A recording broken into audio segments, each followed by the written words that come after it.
I'm Jay Abraham. I grow businesses for a living, and I'm a professional teacher and a student. Thank you for being here. I'm flattered to be invited. Well, this has been a long time coming. You're one of my most influential mentors.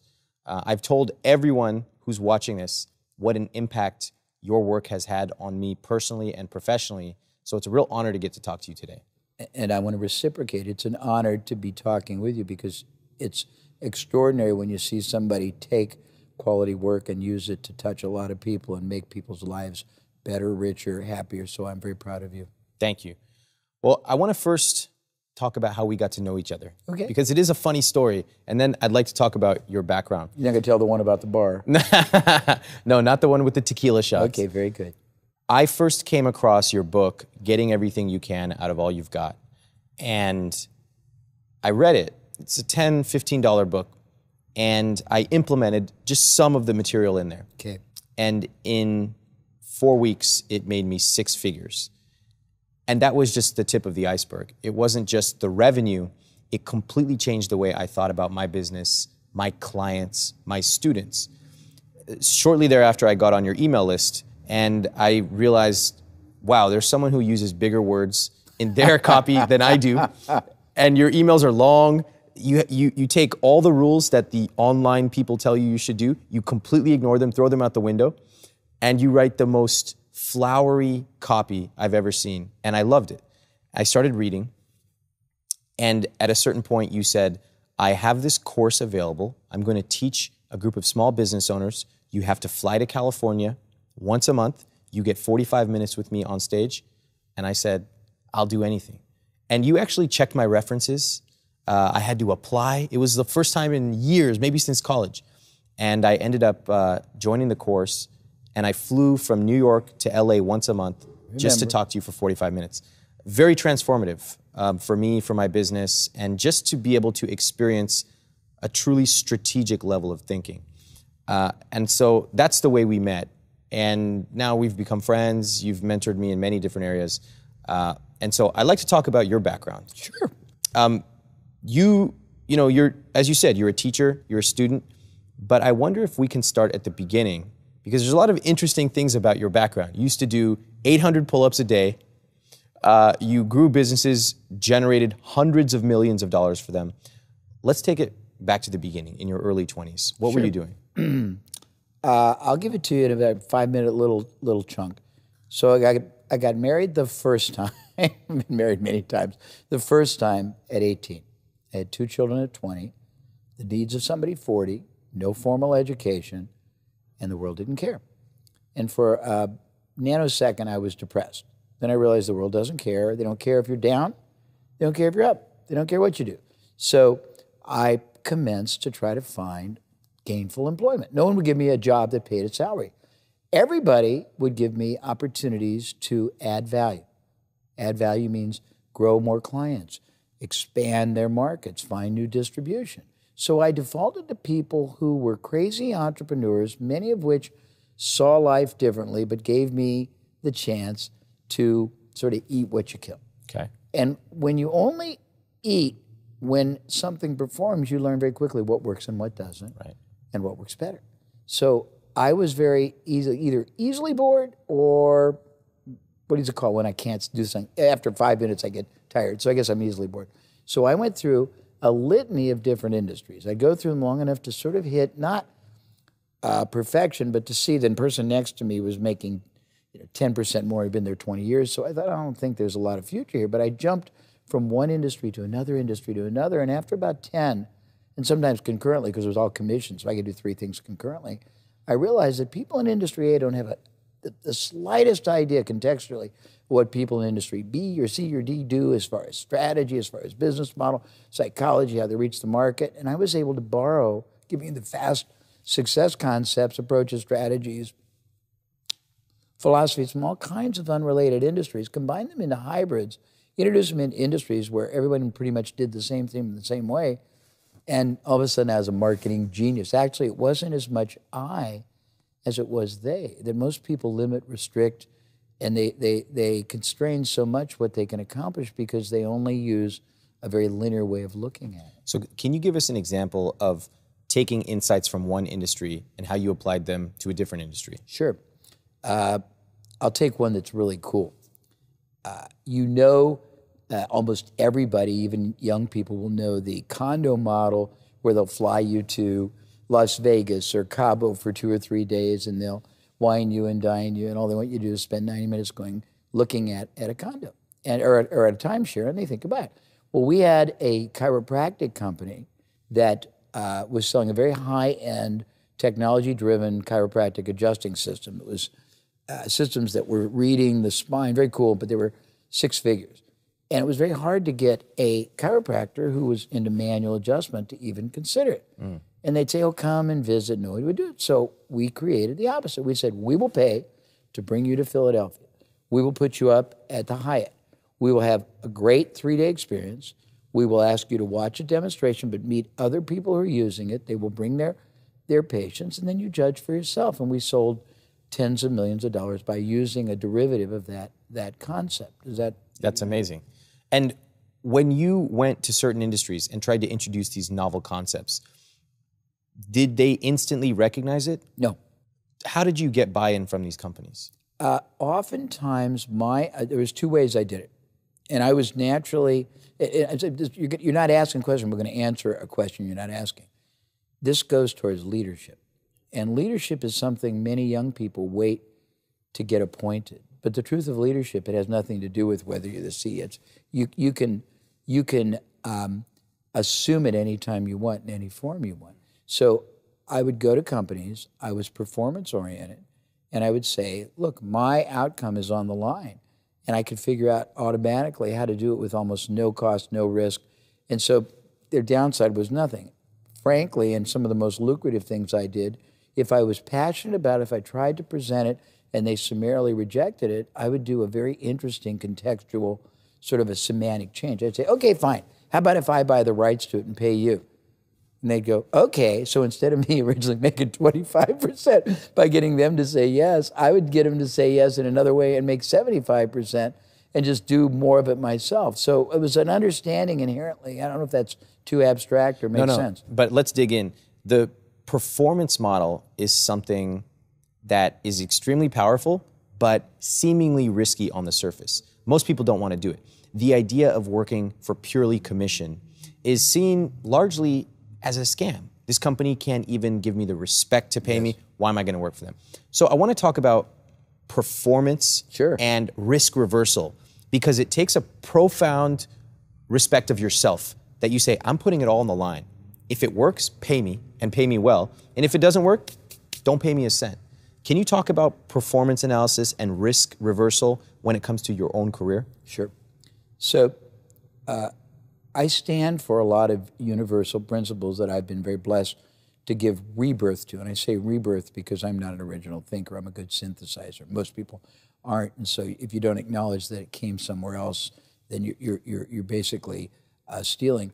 But one of the things is risk reversal. And I realize basically anytime 2 people come together for any reason, business, romance, fraternity, anything, one side is always asking the other, consciously or subconsciously, explicitly, implicitly, knowingly, unknowingly, to take on more than all the risk. And more all the risk can be very, very easily evident in situations. You want to get married, you might get a divorce and have kids and lose, the rest of your life. You want to buy a piece of software. It's not just the software. You can lose total control of your inventory.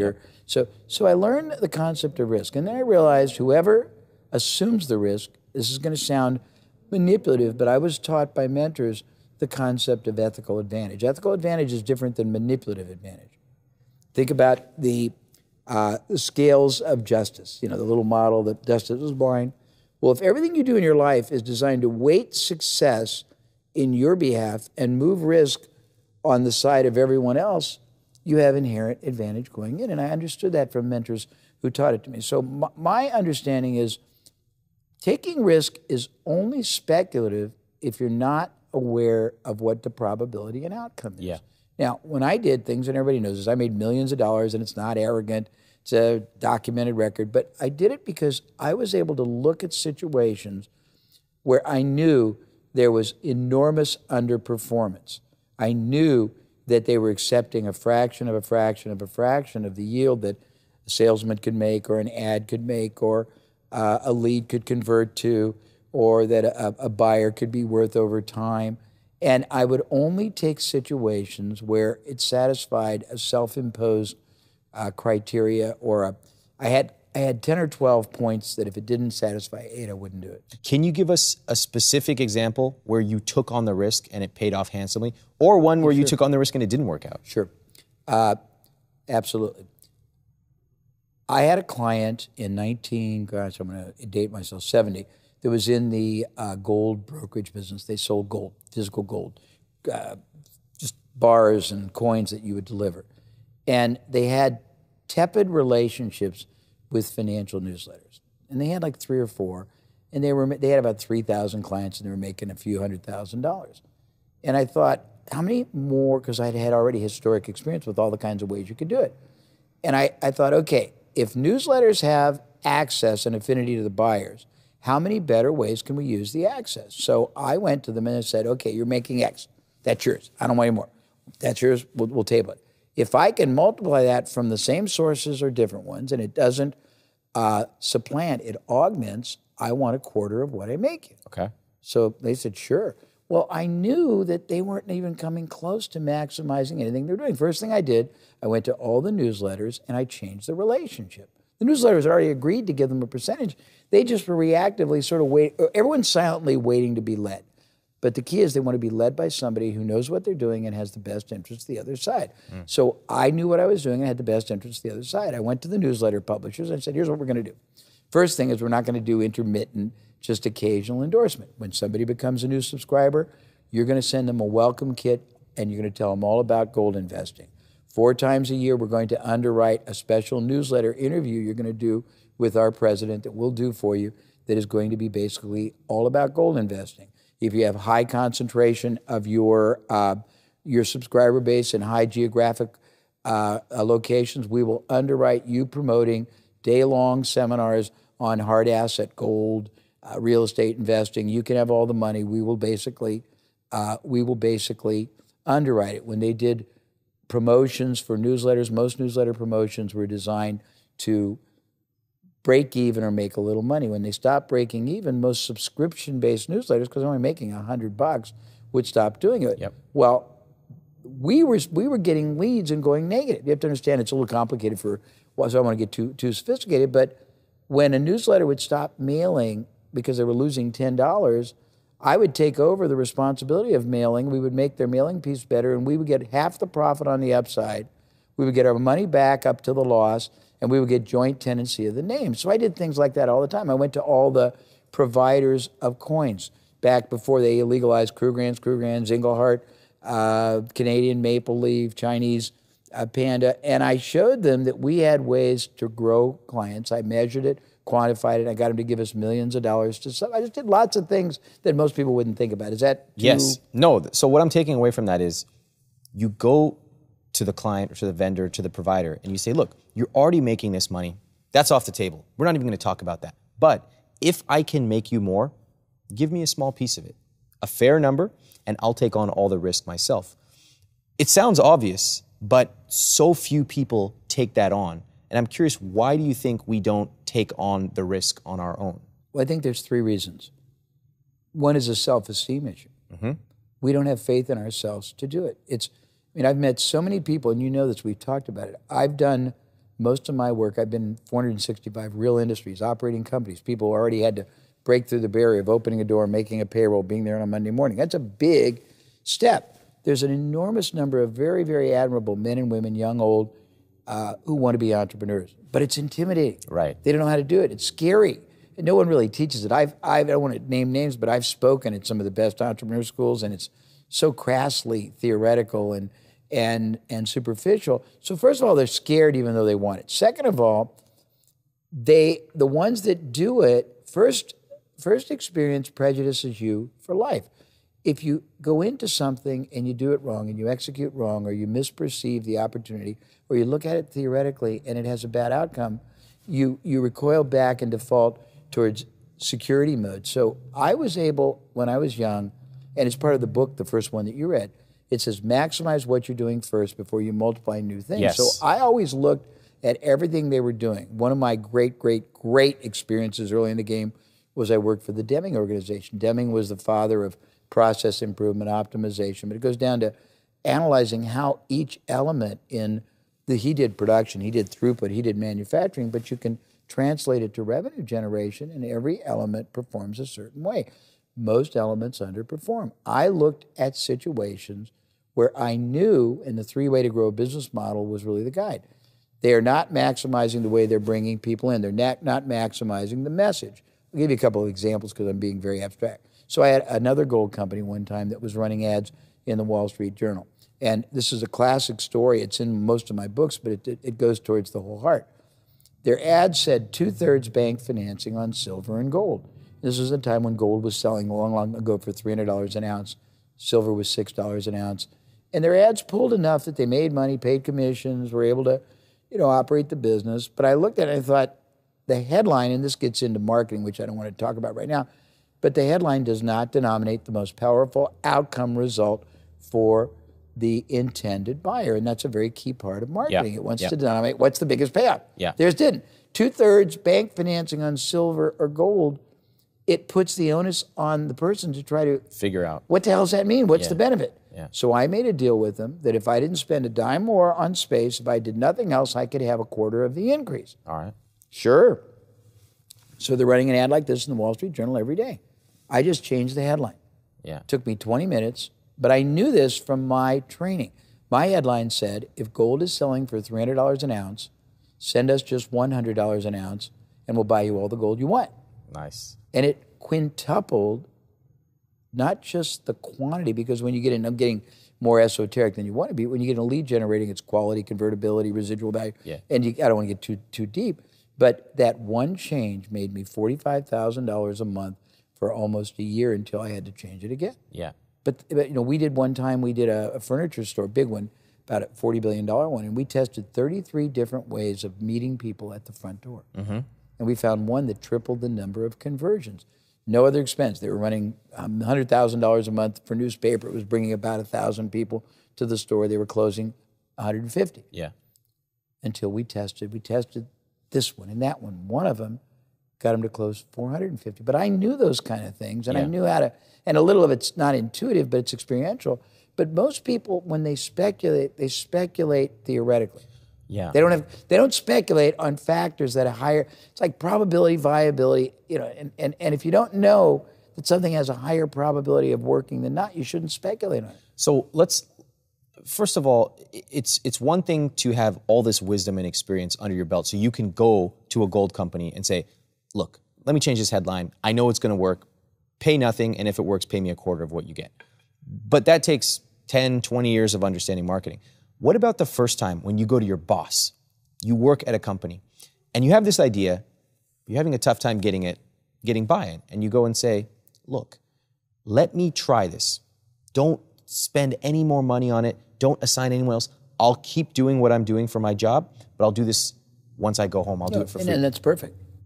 What if you try it and it doesn't work because it's your first time and your theory was wrong or your understanding was wrong? I think a lot of people, as you said, would recoil and say, I'm never going to do that again. How do you think about that? Well, I'm gonna usurp you in a bloodless coup, and I'm going to give you a 5-minute dissertation on greatness, because greatness comes right back to this. And if they don't understand greatness, they won't understand the answer. So we're all programmed in our DNA to be great. Nobody wants to be average. No one wants to do a mediocre job. No one wants to accomplish a fraction of a fraction. We don't start our day, or we can say to ourselves or our loved one or a significant other, I'm going to spend all week and I'm going to get a fraction of the outcome and I'm going to be mediocre. But 98% of all society are. Why? Because no one has ever helped them, first of all, understand what greatness looks like, what it feels like, how differently it's manifest, how it's received. If they get that, I'm going to go real fast and then you can ask me any question you want.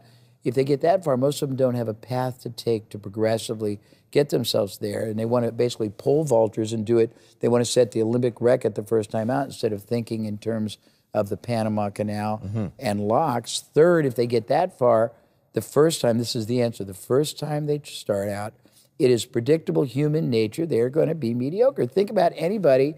You're young. You don't have any kids. I got 7 that are older than you. So the first time a child tries to walk or talk or eat or poo-poo or ride a bicycle, what happens?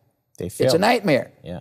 And if somebody doesn't support them, re-encourage them, put them back on the horse, so it's almost like the statistical probabilities you are going to fail. It's almost this is an aside, but I laugh all the time when people say, well, I'm calling people and I'm just getting their voicemail when they're trying to either sell anything or make contact. And I go, well, statistically, what do you expect? Most people have no plan on getting a voicemail. They're shocked. Yeah. I have my strategies. I expect to get the voicemail. So I have so it's a way of critical thinking, and most people aren't very good critical thinkers. Well, what I'm hearing you say is, like, being realistic is the most critical part of it. When you first start, expect to fail. Yeah. You're not going to be great.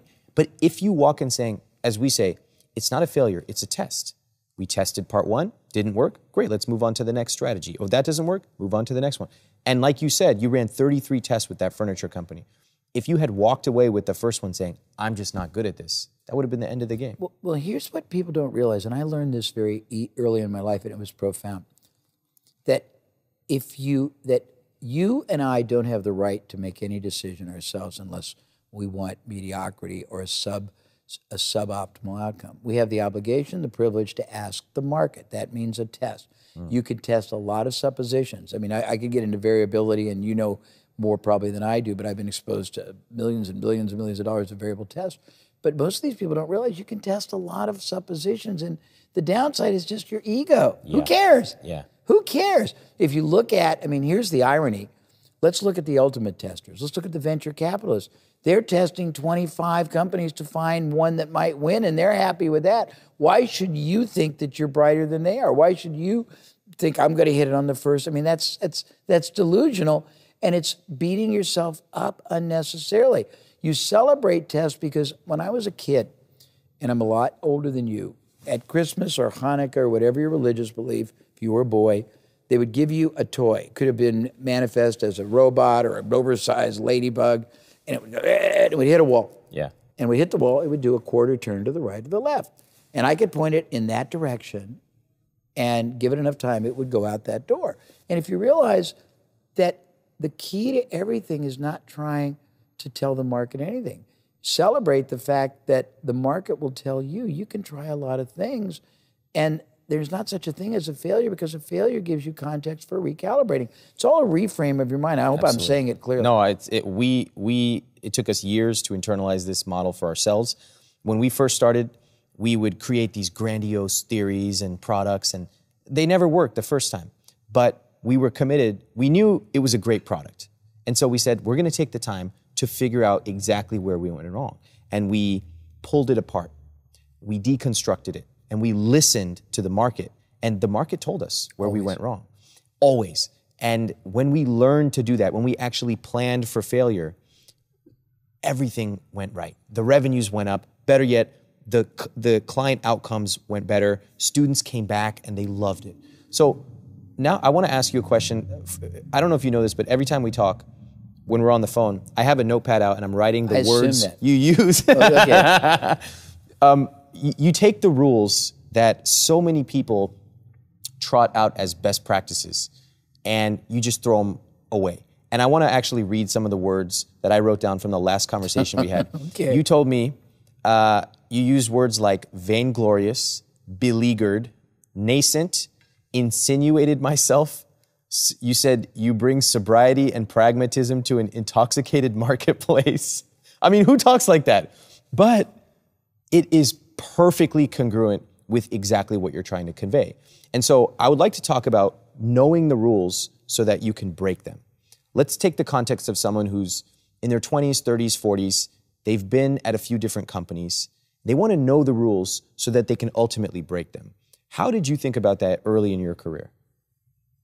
Well, part of it, it's a great question that's never been asked. So when you ask interesting questions that have never been asked, just a knee-jerk is a disservice to your viewers. So let me try to reflectively answer it.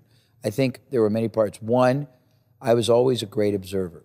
I always would, at the end of the day, stop and say, what have I learned today about myself? What have I learned from somebody else? Well, I'll tell you a very, very different story. This might be very, very indicative. When I was first married and I didn't know what to do, I had a great big business card made up that big, and it said UC Sales. And I lived in Indianapolis. And it's a time when many of the companies there had receptionists because they didn't have voicemail then. And the receptionist would be behind a glass window, but the window wasn't that big. The window had a teeny tiny little crescent that you could put a business card through, but you couldn't really do anything else. So I would walk in, I'd just pick an industry. And I would walk in and say, hello, I'd like to speak to whoever the owner is. And they'd say, do you have an appointment? Of course I did. And I'm making a point, so I'm not trying to be tangential. And they'd say, well, who are you with? And I'd look, and I'd say, no one. And they'd look bizarre, and they'd say, do you have a card? And I'd say, yes. And I'd try to get this card in this little door. And they would look at me, and I would go like that, and they would take the card back, and it never failed to get me an interview. And then I would sit and ask questions. And I had people that would allow me to sit in their offices for hours watching them do business because I was so incongruent with their model. But I would ask a myriad of questions. I would try to figure a way I could add value. Add value is the key, not take value, not what they can do for me, what I could figure out to do for them.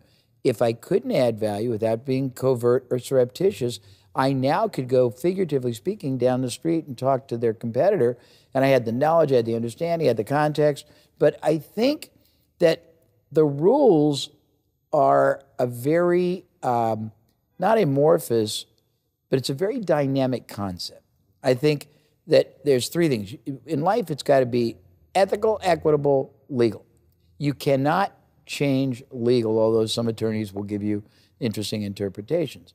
Ethical and equitable are pretty subjective. So what I always tried to do was figure out, is the way this business or this industry is operating makes sense to me? I'm a mad scientist, but I am actually very super logical. Most of the time, it didn't make any sense. Yeah. Because it didn't, because I mean, there's a story I'll tell. Very simple story, but it's indicative for everyone to watch. Old. Man gets married, very lovely woman. Every year they go to the mother's house for Christmas. Do you know the story? No. Every day at Christmas, every Christmas day, the wife and the mother are making a roast. And they start by taking this big roast, and they lop off a little piece on this side and this side of the raw roast before they put it in a pan and bake it. First year, the man goes, it's bizarre, must be some Epicurean reason. Next year, he says, I guess be. After 3 years, he finally, after 3 years, musters up the energy to ask his wife, why in the heck do you lop off the little ends of this roast? This is an old story. And she goes, because my mom did it. Mom's there. Why did you do it? Well, my mother did it. Turns out, Grandma's sitting 88, sitting rocking in the corner. They go, Grandma, why in the world did you teach Mom and who taught me to lop off both sides? She goes, very simple. When we moved here from the old country, we had a teeny tiny apartment with an even teenier tiny oven, and you couldn't even buy a roast that would fit in it. All right. But because that's what they did, everyone did it. And that's sort of a metaphoric example of linear, reactive, convergent thinking. I was lucky. Today it's called divergent thinking. But back then, I called it basically funnel vision. But I would look at things and say, this doesn't make sense. If it didn't make sense, I would usurp authority. But remember, I was very rarely getting paid a salary. Right. So it's hard to argue when they're really, you've taken away all their risk. What's the worst that can happen? Yeah. Well, I mean, and this is not trying to be arrogant, but when I would work in the gold business, this was hilarious. I would get a client, I would build them up, and we'd take a position, like a stock market. You could be premium, you could be boutique, you could be Charles Schwab. Well, I would create a mass market, and we did billions of dollars. And I kept saying to my client, I think you should now have a boutique, and I think we should have a Charles Schwab, because they're going to be there. Why don't we compete with ourselves? Not going to do that. And I did it for 5 years, and finally I said, you know, you're not paying me a salary. I'm paying you, really, because I'm giving you basically the majority of the profits I make you. So I'm going to go and find competitive clients. And I created a boutique client, and I created and they all made billions of dollars.